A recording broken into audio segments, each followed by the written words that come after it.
pesquisa é analisar as respostas criativas provocadas pela interferência do desequilíbrio, associado ao risco das plataformas em que acontecem os espetáculos. Como começou essa pesquisa da Companhia dos Pés? Ela começou com um desejo de romper limites, de chegar com a arte onde ela pudesse ser encontrada e o espectador ser surpreendido. Toda a investigação foi criada pela união do esporte e da dança em dramaturgia. O esporte surgiu com a pesquisa em escalada pelo Kessler Jamal Pontiero e a dança e a dramaturgia por mim, Angélica Zignani. Juntando essas duas experiências, foi criado o Desequilíbrio como Ação Criativa, uma investigação que proporcionou ferramentas aos intérpretes dos espetáculos da companhia. Pensar o trabalho da companhia foi pensar junto, pensar na cenografia e de como os intérpretes iam atuar, com os equipamentos de escalada, sempre era a maior preocupação. O espaço que ia ser utilizado no começo era o mais importante, como decidir aonde era possível apresentar o espetáculo, como fazer as ancoragens, como fazer as proteções, que vem da parte da escalada, que é a minha especialidade. O primeiro trabalho da Companhia dos Pés foi um trabalho que rompeu com as paredes do teatro, das estruturas que abrigavam a manifestação artística. Em cada trabalho desenvolvido pela companhia, algum aspecto de treinamento foi trabalhado especificamente, tendo como base o desequilíbrio, esse convite ao risco. Em especial no trabalho aéreo, foi trabalhado a escalada e todas as potências que um corpo na vertical poderia causar. A busca pela verticalidade e a ilusão do corpo ereto nas condições aéreas passa pela compreensão do meio ambiente, de suas referências neurológicas e de percepção, que são observadas através de um entendimento localizado dos estudos da motricidade humana. O artista pesquisa o movimento com o intuito de representar uma situação cotidiana. No entanto, seu corpo, dentro das condições de desequilíbrio, sofrerá ações múltiplas, pois estará em terrenos pouco comuns. O corpo, então, precisa se adaptar às condições de cada situação. Por exemplo, no trabalho aéreo, o corpo se adaptará às condições de gravidade.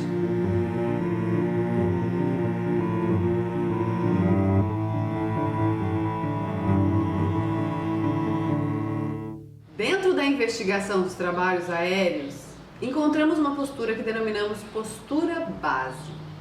Nessa postura, era solicitado as informações sensoriais do intérprete e também a sua capacidade motora. Essa modalidade de expressão baseada no desequilíbrio cria então uma estética, a estética do risco.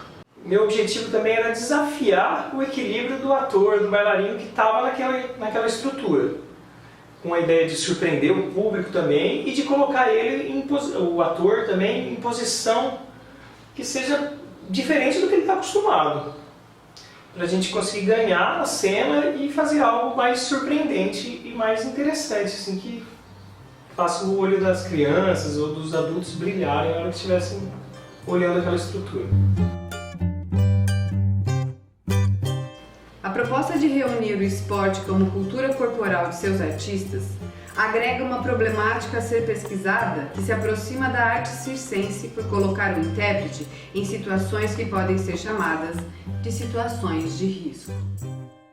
Dentro dessa investigação, muito dessa pesquisa se aproxima do universo circense, onde o risco é o elemento de base de construção dos malabaristas, dos trapezistas, de todo artista circense. Além de um condicionamento dos músculos do intérprete, era necessário também um trabalho psicológico, pois os medos e as fobias de cada ser eram solicitados em cada trabalho. Para que o bailarino, o ator, tivesse tranquilidade para ficar em cena, ele precisava ter mais experiência com o equipamento, para poder fazer a sua parte da atuação, se sentindo bem ali naquele espaço diferente e confiando que o equipamento ia segurar. Aí era a minha parte, que era colocar e passar essa confiança para eles. Nos testes, nos ensaios, para chegar na hora da cena, eles se sentiam em casa, como se estivesse no palco. E isso, com o tempo, a gente sentia essa evolução, né? E era muito gostoso de ver quando eles já nem lembravam mais que estava a 30, 40 metros de altura. O corpo do ator, o corpo do atuante, estava em constante instabilidade, pronto para respostas a qualquer momento. E para isso, o trabalho da escalada, o esporte, é que estimulava o atuante a agir, a atuar, a dançar, ou seja o que for, a dizer o seu texto, a interpretar uma ação, a se mover. O atuante, como eu gosto de chamar, é aquele pronto para agir, imbuído de seu potencial artístico, pronto para criar poesia onde quer que fosse. Pensar os trabalhos era convidar também o espectador a agir não só com a visão, mas sim com as sensações. Esse foi o desejo do primeiro trabalho, em convidar o espectador a também sentir o espetáculo. Com isso era preciso também provocar o ator, provocar o bailarino a ter respostas imediatas num ambiente que ele também desconhecia. O trabalho começava dentro da sala, mas sempre que a gente saía para apresentar, eram ambientes diferentes, né? Então, além da minha parte, de como montar o equipamento e os atores, a gente chegava num balanço de como ia fazer isso. E era muito interessante, porque a gente buscava esse espaço alternativo. Mas só na hora que chegava lá, a gente sentia como ia funcionar. Se era um prédio, se era uma fachada de uma igreja, como ia ser feitas as ancoragens, ou como o bailarino ia se posicionar naquela parede imensa. Então eu pensava como um cenário mesmo. E como isso poderia ajudar ou prejudicar o ator ou o bailarino que estava atuando no espetáculo. Na busca de um trabalho artístico que convidasse o espectador a sentir também algumas experimentações realizadas pelo intérprete, era necessário que algumas ferramentas usadas na criação do espetáculo também tivessem essa capacidade de protagonismo. Para isso, a cenografia ganhou ares de personagem, tanto quanto a iluminação e a sonoplastia.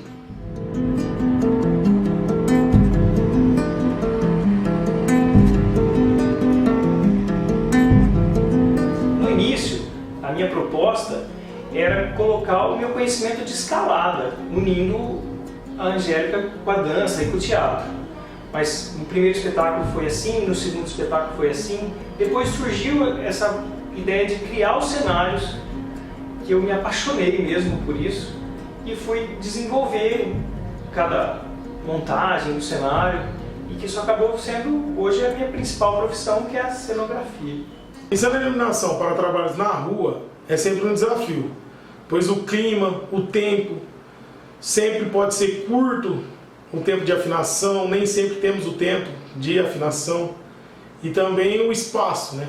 Porque geralmente na rua tem que montar em cima de calçada, geralmente tem que travar o trânsito, e nem sempre temos o tempo total como se fosse num teatro. Geralmente esses trabalhos na rua já vêm com um problema, né? Por ser na rua, já começa aí.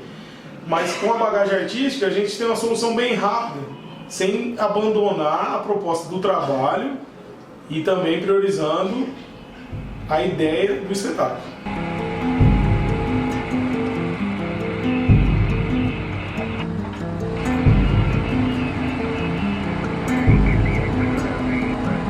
Cada desenvolvimento de iluminação para o espetáculo na rua foi bem diferente nesse trabalho de criação da iluminação. Por exemplo, o Casting de Nós, um espetáculo aéreo com 2 bailarinas e também temos cenas de chão. Então tive que desenvolver foco, cena de sombra, cena sem sombra e também priorizando a qualidade, sempre, da iluminação.